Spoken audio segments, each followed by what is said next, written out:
Buongiorno e benvenuti ad un nuovo episodio di 4 minuti di storia, arte e cultura a Vienna con la vostra guida virtuale Achim Ferrandina.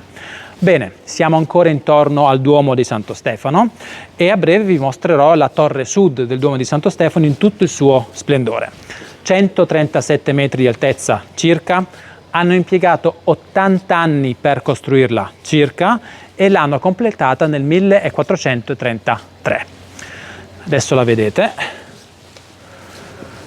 Lo stile è gotico e fra un attimo alla vostra sinistra vedrete invece la facciata ovest del Duomo in stile prevalentemente romanico. Qui si vede bene anche la differenza fra il gotico alla vostra destra e il romanico alla vostra sinistra, il romanico più solido, il gotico invece più leggero come stile. Questo episodio però tratta della torre nord del Duomo e della sua costruzione e della leggenda che vi è intorno a questa costruzione. Siamo alla metà del 400 circa e diciamo la città di Vienna voleva costruire una torre nuova, una seconda, che doveva divenire più alta, dovevano impiegare meno tempo a costruirla e dovevano spendere anche meno soldi. Pensate un po', tutto in uno, un bel pacchetto. Cercano un mastro costruttore. La gran parte dice no, aspettate, più alta, più economica, meno tempo, non si può fare.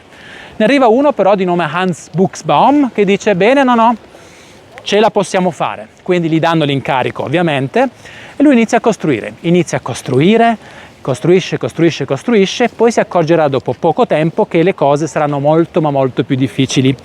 Problemi con materiali, con lavoratori, intemperie e così via. Quindi potete immaginarlo qui intorno al Duomo, abbastanza triste, che dice mamma mia, adesso cosa faccio? Mi hanno già pagato in anticipo, devono darmi ancora il resto. E verrà, incontrerà una persona, ovviamente il diavolo, il quale gli farà una bella proposta. Dirà, guarda Hans, sai una cosa, io ti do una mano. Hans dice no, fermo lì, io l'anima non te la vendo.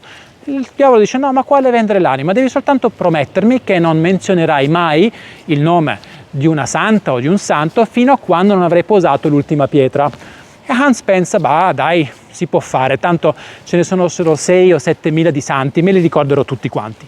Bene, fanno l'accordo, Hans continua a costruire, la torre diventa sempre più alta,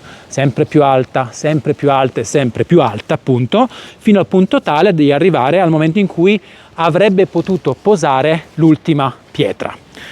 È un bel giorno, di primavera, c'è il sole, come qui, e proprio in quel momento, mentre stava per posare l'ultima pietra, passa di lì una ragazza in cui lui era innamorato. Lei passa di lì, lo vede su in alto, immaginate la torre finita, alta, lo vede lì e dice, ciao Hans, guarda un po', stai appena per finire di costruire il Duomo, la torre, sai una cosa, sono innamorata anche io di te, appena scendi ci sposiamo. Hans è talmente contento che dirà, ma sì dai Maria. Sì, infatti si chiamava Maria. Per quel motivo immaginate il diavolo che viene da sotto su, dirà Hans, ma avevamo un accordo noi due. Hans dice sì dai, ma dai, non essere così duro, e invece lo sarà, quindi tutta la torre crolla completamente giù, motivo per cui ne abbiamo soltanto la metà. Questa ovviamente è la leggenda, la verità è che eravamo già arrivati al XVI secolo, il Rinascimento, non si voleva costruire più col gotico e ci si doveva occupare della costruzione delle mura difensive contro gli ottomani.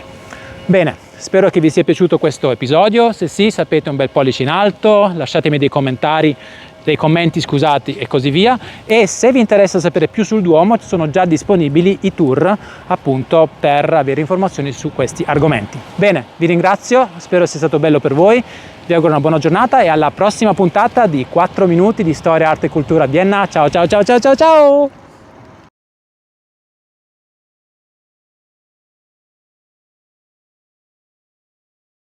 Bene, siamo ancora intorno al siamo ancora intorno, adesso facciamo anche intorno, il 2M, cosa facciamo? Non lo so, ciao Demis, ciao, ricordati di me, 5, 6, non lo so più, si può fare, ce la faremo.